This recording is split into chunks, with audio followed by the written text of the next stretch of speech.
Restoration Druid this season is so awesome and fun, so let's make this awesome and fun guide for it. There is no clear line in Restoration Druid between damage and DPS. So this is for damage, also for more DPS focus, because you are just changing a little bit talent by talent, a little bit more to the healing.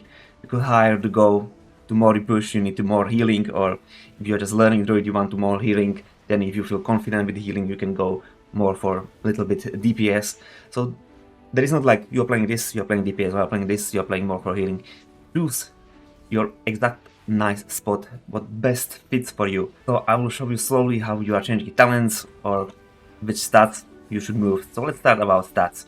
For pure healing build, if you really want to just pump, it's just pure haste mastery, a rest to the versatility. So pump haste as much as possible, mastery as much as possible, and you will be healing millions, so much. But it's not in the ideal because you want to do some damage in dungeons too, and it's so easy with Druid to do at least a little bit of damage. So for more damage, let's say only damage, if you focus only damage, you go full haste, versa, and the rest for the critical strike. Absolutely zero mastery. But there is never situation you don't need to heal a lot, and there is never situation you don't need to, or you don't want to do damage a lot. So usually people play something in the middle. So high haste, 6000 is absolutely alright, you don't need to go almost 7000 as me. 6000 absolutely chill, at least 5000 haste, then have at least 5000 versatility. Feel free to go 6000 if you want.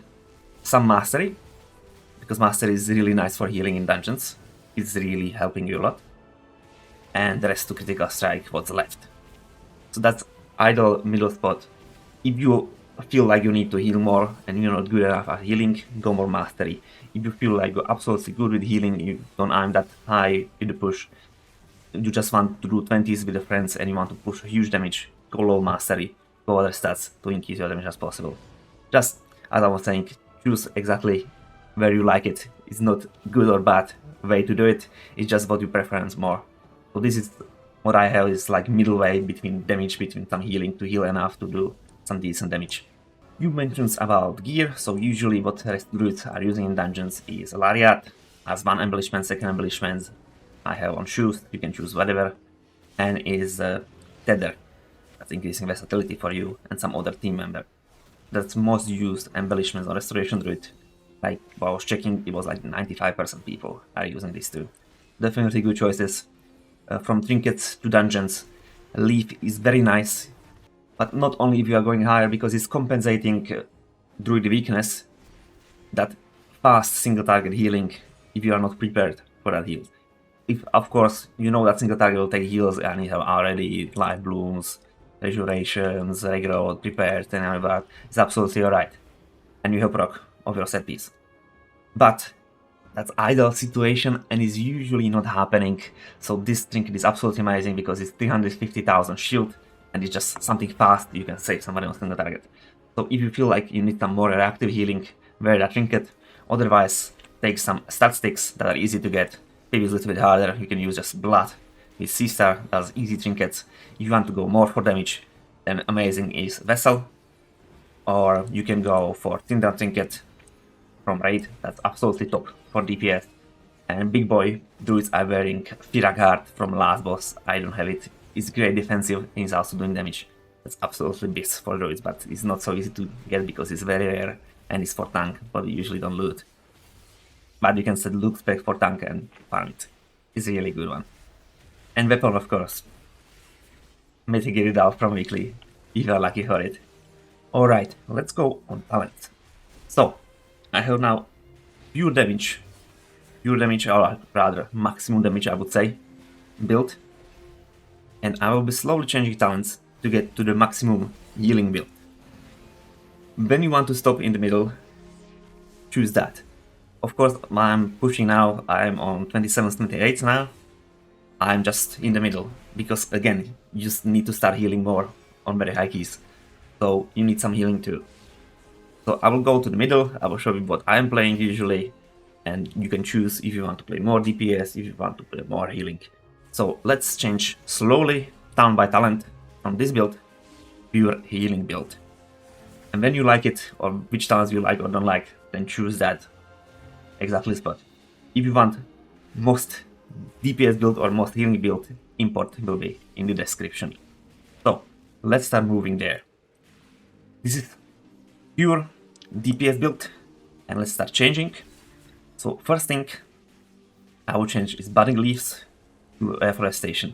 Reforestation gives us Tree of Life for 10 seconds.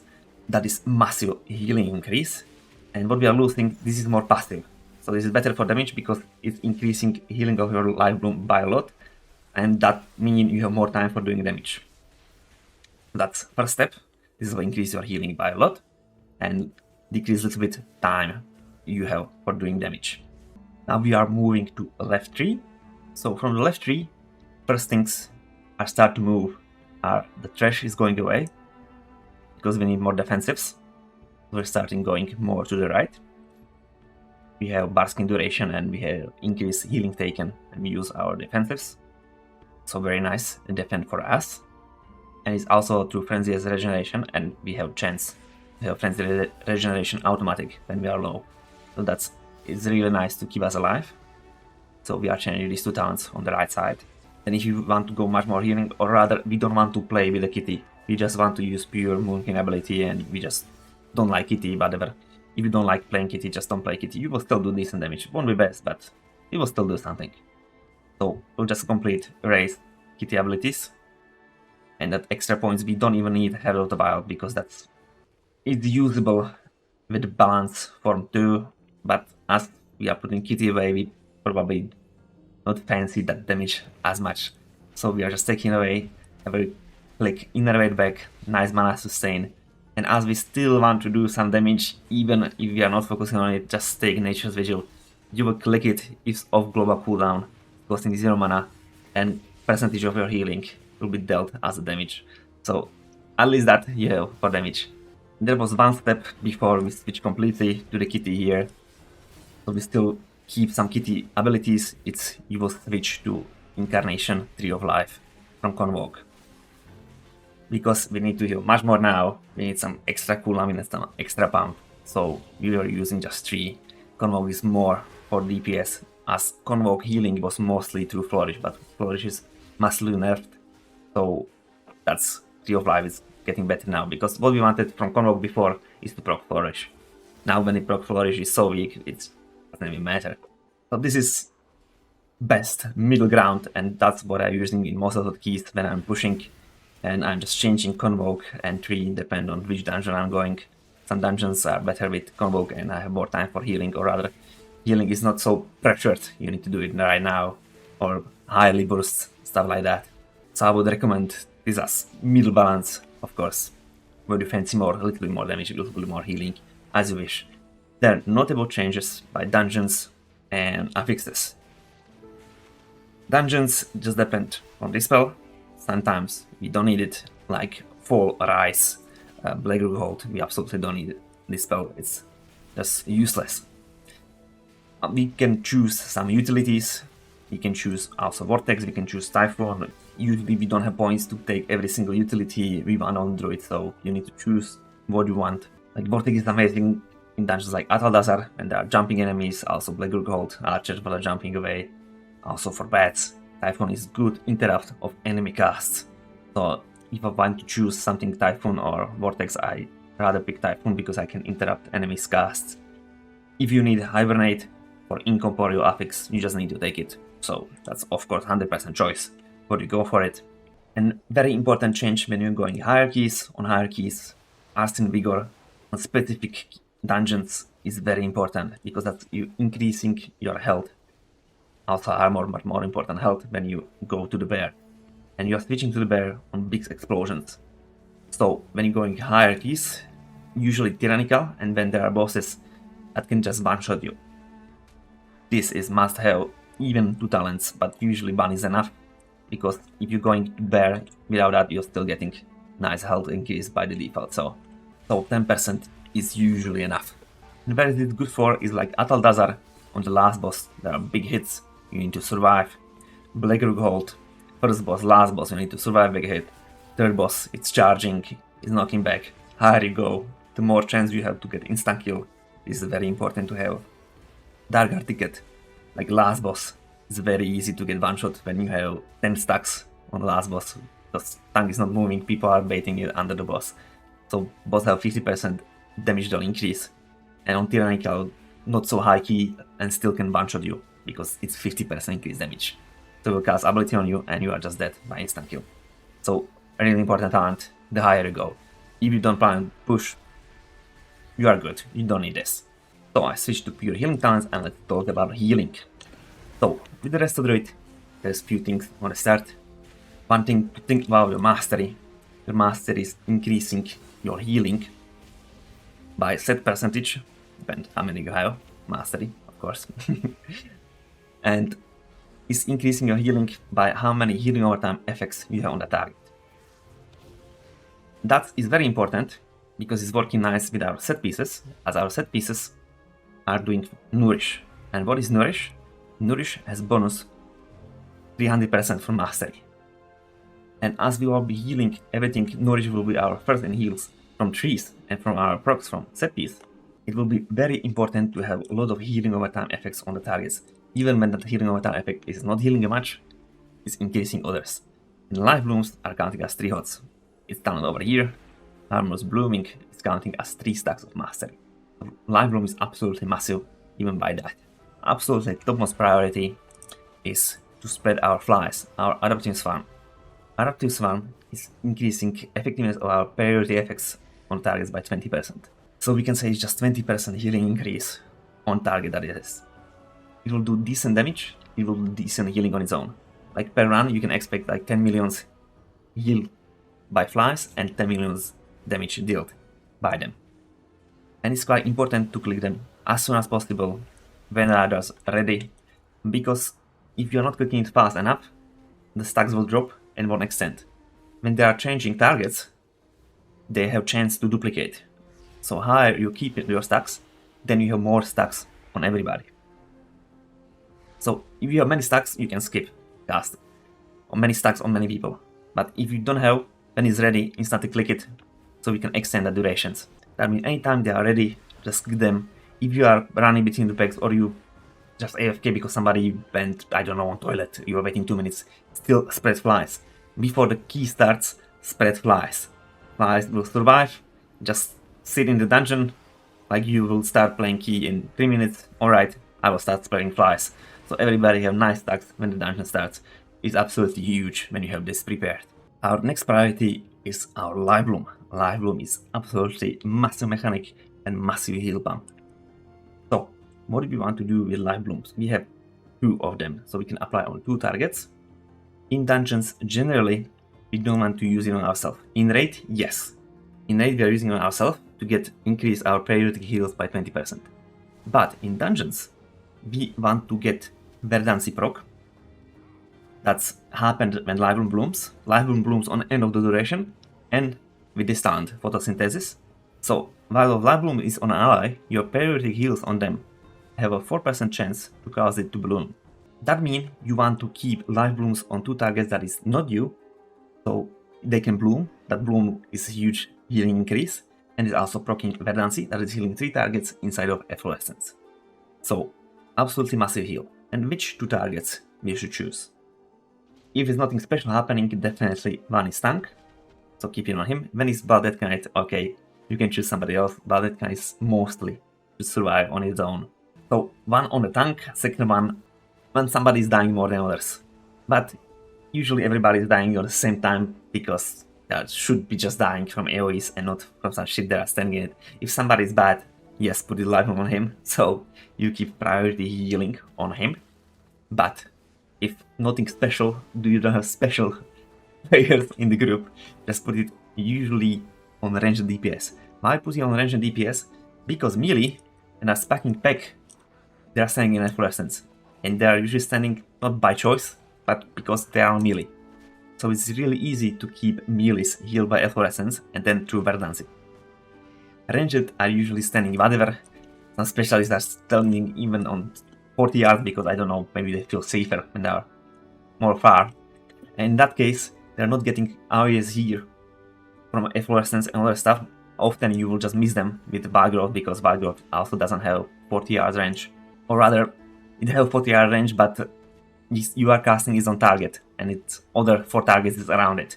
That doesn't have 40 yard. Well, hell.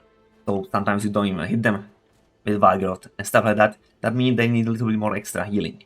And if they have Lifebloom, that's absolutely massive healing, so you take care of them. So if I don't need on tank, I put it on 2 ranged. So I keep 2 ranged healthy, and melees and me and tank are standing in Efflorescence on the melee. And yes, ideally you should stand in the melee, because that's where Efflorescence is, and you should be standing in it, as you don't Lifebloom yourself. In dungeons, it's not best, because Verdancy is a huge pump. So another thing about Lifebloom I already mentioned is counting as 3 stacks for mastery. So target with Lifeblooms have increased healing by everything else. So it's absolutely massive. And then it's another thing, every heal with Lifebloom have chance to proc our Clearcasting. And our Clearcasting will make our Regrowth heal 30% more. That's nice, not huge, but it's free of mana cost. That's still nice, not that huge, but it's working with our set piece. More about this later, this is just Lifebloom part. So just keep in mind, Lifebloom is very important to keep always up. Even when it's overhealing, you're getting just a little damage, it's important to have that Lifebloom ticking to just get that Clearcasting stacks uptime, so it's ready. So they are ready to smash soon. Because that Clearcasting stacks will be absolutely massive heals. So even when there's nothing happening, just put Lifebloom up to get that stacks ready for Clearcasting, get that proc. So our third priority is also counts what we have usually and most time prepared is our Efflorescence. Its duration is 30 seconds, so there's no reason to just place it also when there's no damage happening, because it will be on 30 seconds duration.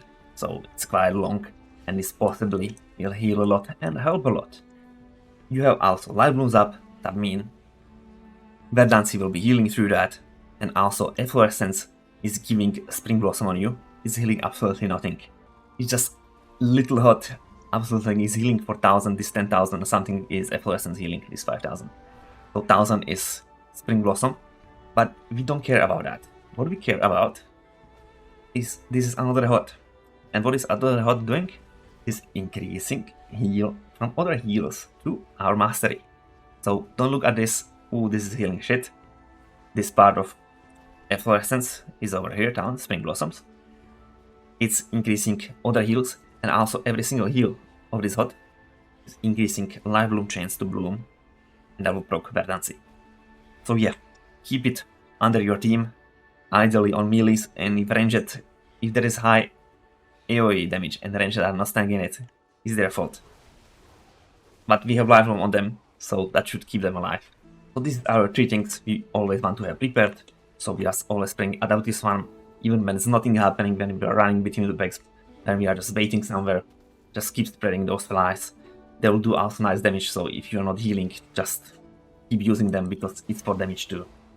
Second thing we have always prepared is Lifebloom on 2 targets, ideally not you. If you are getting a lot of damage, you have some ability on you, that only you are dying, of course, just put it on yourself.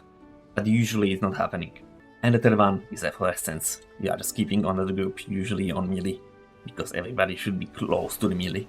Something like that, when you have Peg over there, and your tanks and melees are standing on it, you click like this, so people in the little bit range, not maximum range, will still stand in it. So that's our preparation stage, or something that should be always down, even when nothing is happening, because when damage start coming, and we don't have these things prepared, we are already behind.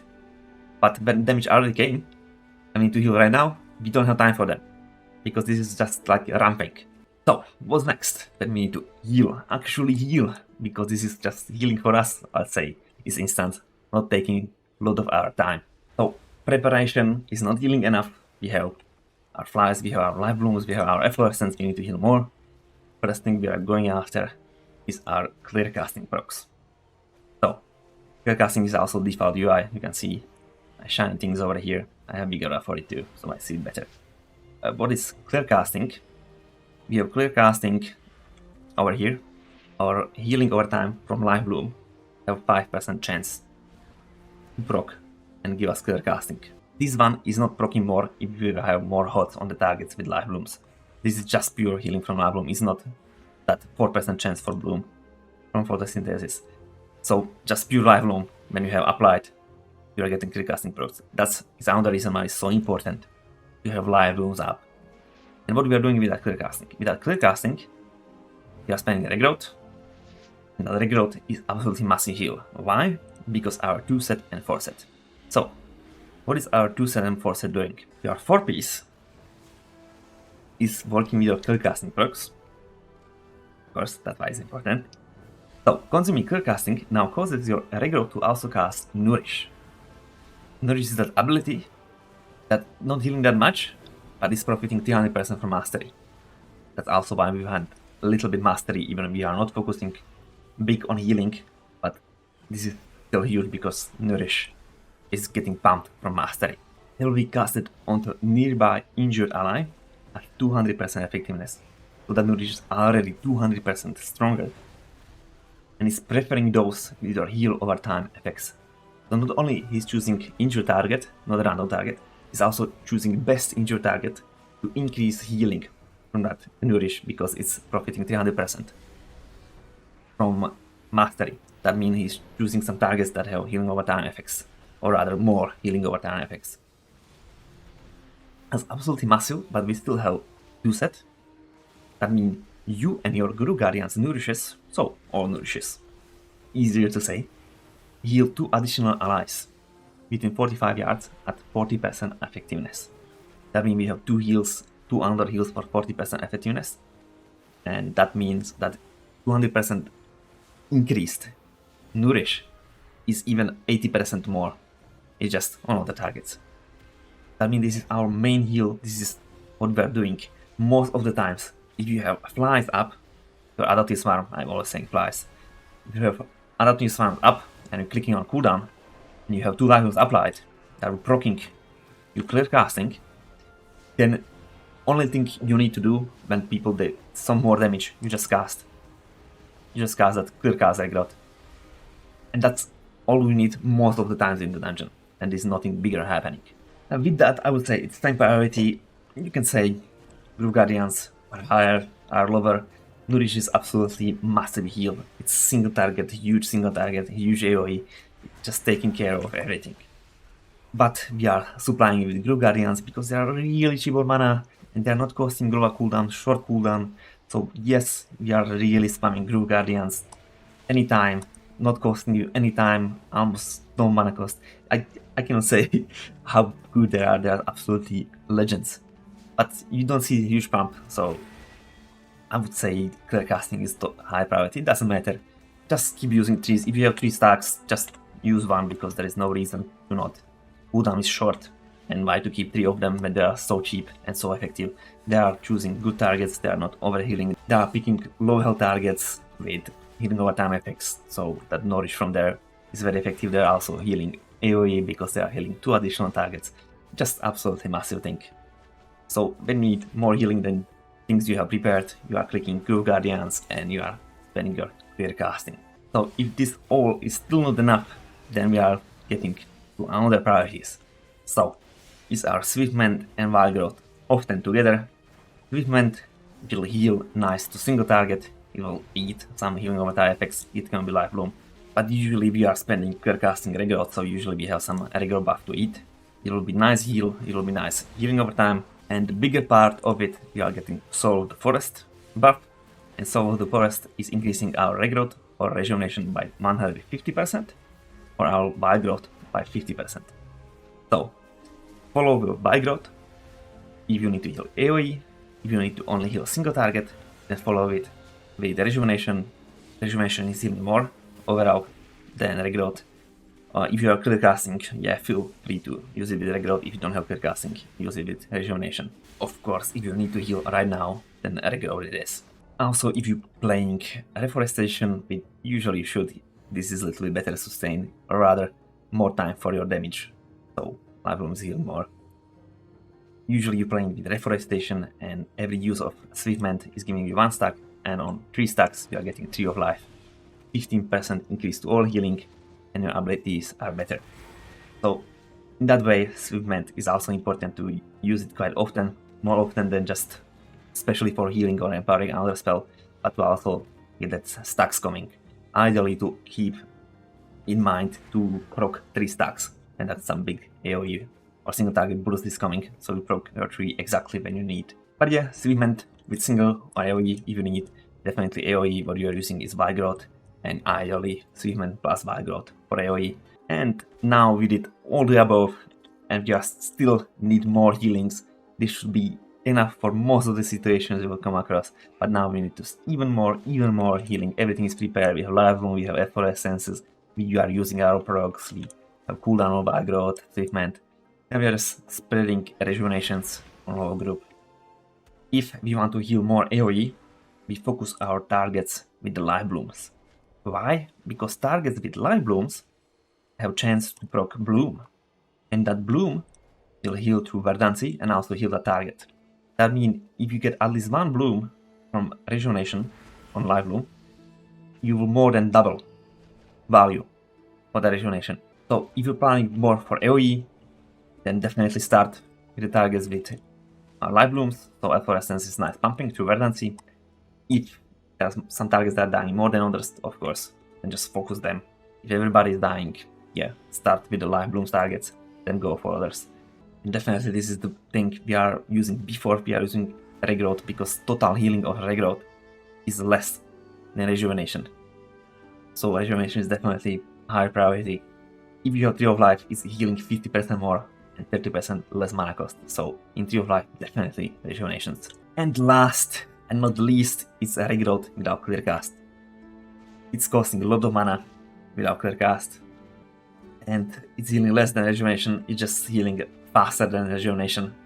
So if you need to pump some single target, emergency, somebody's almost dead, or some single gather is much more, he already got your healing one-time effects, he got Lifebloom, he got Rejuvenation, he got Regrowth, he got Scenario Ward. Just keep placing, casting Regrowth. It will cost you mana, but if you save somebody, you will save somebody. Regrowth without Clearcasting is definitely just emergency thing to do. It's not the way how to heal stuff. So let's have summary of our priorities. So absolutely the priority, use our Outfield Swarm. In combat, out of combat, doesn't matter. You are waiting, preparing before the key is not in, still spreading. Second is Lifeblooms, usually on tank and 1 DPS. You shouldn't put it on yourself unless you're dying. Third one, Efflorescence under the group. Then we are getting to more active healing. Well, it's Group Guardian, it's still not very active. We use some Group Guardian, then spending our Clearcastings. Clearcasting is nice and juicy. Then we are going even more healing, so we are starting using Swiftmend with single target or AoE, usually with AoE, but single target is still good. And after we use that, of course AoE is Regrowth. And after we use this, we are just spamming Rejuvenation. And if somebody is really low or really need to be saved right now, then we are spamming Regrowth, even without Clearcasting, but careful, it's costing you a lot of mana and not healing as much on the long run. Didn't mention Scenario Ward in priorities, but it's 30-second cooldown, so it's priority cooldown, whatever. What is Scenario Ward? It will be placed on the target, and after the target will get damage, it will activate it and will heal. It's healing more than Rejuvenation or Regrowth, and it's healing it quite fast. It's over 8 seconds. So use it on priority single target healing, or just I really like to use it on tanks before they pull new pack. So they are just running to new pack, I will put it on them. After they get the first hit, they will getting nice heals. So now let's talk about cooldowns. So first one I want to talk about is a short one, just 1 minute, is Nature Swiftness. This is a really nice compensation for our not really flexible healing when you need to switch target or you need to heal somebody single target really fast. Nature Swiftness is the best thing to do. Just click it, your next Regrowth is healing 100% more and it's instant and it's not costing you mana as extra. We don't really care about that cost, but it's instant and 100% increase healing. If you want a really strong single target healing, then you use Swiftmend before. That Regrowth will be increased by 150%. The Nature Swiftness will be increased another 100%, and next Regrowth will be absolutely massive. This is 226. 1000 on target that doesn't have some Lifeblooms or healing over time effects was not even critical. Absolutely massive single target effect. Then we have Flourish, massively nerfed, but at least we have a little bit shorter cooldown. Not as huge for healing, or rather like for burst healing as it was before. Before we just click Flourish, everybody was absolutely full. Now think about it more about extent duration of your hurts. So on burst won't help as much, but if you need to heal a lot of sustain, just keep using it as much as possible because it just extends your hurts. That means you will save some mana and you don't need to replace it. Of course, you will increase your healing by 25%. Not that huge. But yeah, shorter cooldown and costing us literally 0 mana. Ideal use of Flourish is with Wild Growth, as Wild Growth healing is big on the start and is diminishing over the duration. So shorter duration of Wild Growth is, the less is healing. So after you just use Wild Growth, ideally after Swiftmend for 50% boost, so use Swiftmend, Wild Growth, and then you just Flourish it, because when you extend Wild Growth, it will be massive for your healing. Then you have Incarnation, Tree of Life. If you are playing this talent, even if you are playing Reforestation, sometimes you choose to not play it if you want to really pump some nice damage. Tree of Life is increasing all our healing by 50%, so definitely a nice thing, but our abilities have special effects. Wild Growth is increasing targets, we don't care, because it's always just 5 in dungeon, so whatever. Most priority is Rejuvenation, is healing 50% more, and is costing also 30% less mana.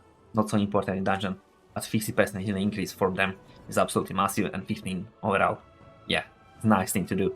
So ideally when we have 3, we are healing normally, anything goes, and more focus on the rejuvenations as they are 50% stronger, so definitely a difference. We have also Empowered Regrowth, it's just instant cast, not more healing, not something else, it's literally just instant cast. We can use that for saving somebody's life. Of course, when you have Clearcasting, then instant cast Regrowth in the tree. Nice thing. Otherwise, if you really need to save somebody's life or heal over 90% as we have some mechanics like that in dungeons, then just spam some Regrowth. But before you spam Regrowth, put some Rejuvenation on them. Ideally, Lifebloom to increase that mastery, so your Regrowth are actually healing nicely. But be careful with that, because when you are spamming Regrowth, you are losing lots of mana. So you can also have Innervate, not so obvious choice now. Before we had always Innervate is reducing mana cost by 100%, so when you are just spreading some heals, just use it to save some mana. No big lore about it. Click it, and more abilities you use during that, the more mana you save. But Druid is absolutely good with mana these dungeons, because we have so amazing 2 set and 4 set, so you should be absolutely alright with mana. Convoke. You can choose Tree of Life or Convoke. So in case you are playing Convoke, most Convokes you should use should be for damage. If you need a little bit pump healing, alright, but it's not as good as before, because it was about Flourish, and Flourish got massive nerf. That's what we wanted to get proc from Convoke. So mostly on damage. In Kitty, when it's huge pack, 10 plus targets using Oval, always better. For AoEs, Kitty is better for single target, so on bosses, definitely Convoke in Kitty. If you are on healing, then just use no form, that's best for healing. Or we can be in Tree of Life form. And we have Head of the Wild, that's our Kitty damage cooldown. It's increasing our physical damage, so every bleed we have there, and it's also generating some combo points, so we can spam more, better abilities. So its duration is quite long, 45 seconds, but also long cooldown, so it's usually on bosses, and you have some timer packs. Yeah, just proc it. It will increase your DPS very nicely. On the end, it's time for damage, so I will just switch to Kitty, but for healing abilities, you have the same thing. You always have all the abilities you are using as damage in healing growth. So, in case you are just pure healing, you don't even have Kitty talents, or you just don't want to play Kitty, whatever. So, if you don't have Kitty abilities, you have just 4 abilities to have. On AoEs, we are using Sunfire, we are spreading Moonfires, and then we are casting Starfire. On single target, we are keeping Sunfire, Moonfire, and casting Brats. So, the more targets you have, the less priority is to spread Moonfires, just start casting Starfire. It's close to be worth it with Brat on 2 targets. On 3 plus targets, it's definitely better to cast Starfire. And the more targets you have, the less important is to just keep spamming moonfires, because if you have 10 plus packs, you wouldn't do anything else, just spamming that moonfires, and it's just not worth it. So if you have bigger packs, like I would say 8 targets, just click Sunfire and click Starfires without moonfires, and it will be do best DPS. And if you have Kitty, you have a little bit more abilities. So if you are away from pack, the first thing you want to do is of course Sunfire and spamming moonfires, while going closer, and when you get closer you are switching to Kitty. If you are close enough with everything, you can go to stealth and use Rake as first ability. It will be 60% increased damage. But in case you are quite far, it's not worth it to just slowly coming with a stealth to the pack. You could cast some trigger or cooldowns, some instant abilities. That 60% is not enough to justify you wasted some damage coming there. So we are on melee and we are in kitties. What we are doing in kitty, we are spreading a Rake on the targets. It's same thing as Moonfire, it's damage over time. Every click is generating our combo points. Combo points we want to spend on the rip. If it's a single target and it's already have a rip on the target, we are using it on Ferocious Bite. If rip is close to the end of duration, we are replacing that rip. So on a single target we want to keep Sunfire, Moonfire, Rake, and rip. If we have Trash, we don't need on single target, it's not worth it. Trash is worth it, 3+ targets. If we are playing in AoE, we are spreading Rake as many targets as possible, while spreading Rip as many targets as possible. We are keeping Trash on all of them, 3+ targets. And of course between that we apply Sunfire. A little bit clicks of Moonfire between that, not many. If you have just 3 targets, of course put it on everything. If you have like, I don't know, 6 targets, it's not worth it, just go back to the kitty and start reapplying bleeds. You definitely don't have nice rip ticking on all the targets, because you definitely not that fast. When we are switching to replace Sunfires, it should be when we don't have energy and it's end of the duration. So when it's getting close, still spend energy, because when you go outside of kitty, your energy will still regenerate. You don't need to be inside the kitty to wait for it. So be sure to spend energy, and then you go out, you will reapply some magic debuffs, then you go back to the kitty, you are scratching if you have Trash enough targets, you are using Trash, and there's just spreading bleeds all around. With that, you are using Convoke ideally in kitty when you use your energy. So it's ready, you are doing single target, still click that combo points, alright, and spend them, and then go for Convoke. In case you are doing lots of AoEs, you don't need to wait for it for full duration, it's 24 seconds. You can just scratch them, and you have 2 or 3 combo points, just put it there, because if enemy won't live for full duration, it's no need. You have full duration and full combo points for that rip. Even when you're playing kitty and have kitty talents, if you have big enough pack, I would say 8+ targets. I don't know exactly number, because you don't have target dummies anywhere to exactly like 5 dummies, 6 dummies, 7 dummies, so you can test absolutely everything. So I'm not absolutely sure where is the threshold, what is worth it or is not. But when you have big pack, very big pack, you apply Trash, it's bleeding for everyone. You apply Sunfire, that's damage over time for everyone. And it's not worth it to do any single target things, so just spamming Starfire. Also, if you have very big pack, the Convoke is better, overall. You can also go for melee, because Trash is quite nice. If you put Trash on 20 targets, it's still decent damage, even in single target, or rather on one target it do some 35,000. It's not much, but when you hit 20 targets for 35,000, that's best damage. That's best, man. Not best, but nice. So AoE, big AoE, Convoke. Moonkin, single target, or I don't know, 3 targets. You're still doing kitty, and use that combo points for extra rip. That will be all from me. If you want exactly this guide in text, just hop on my Discord. It's in the description, and everything what I said here is in text there, so you can just read it, you can check it. You don't want to find exact place in the video for it, you want just some piece of information. Everything is there, and anyway, thank you for watching, think about liking, subscribing, and helping me really a lot, and goodbye.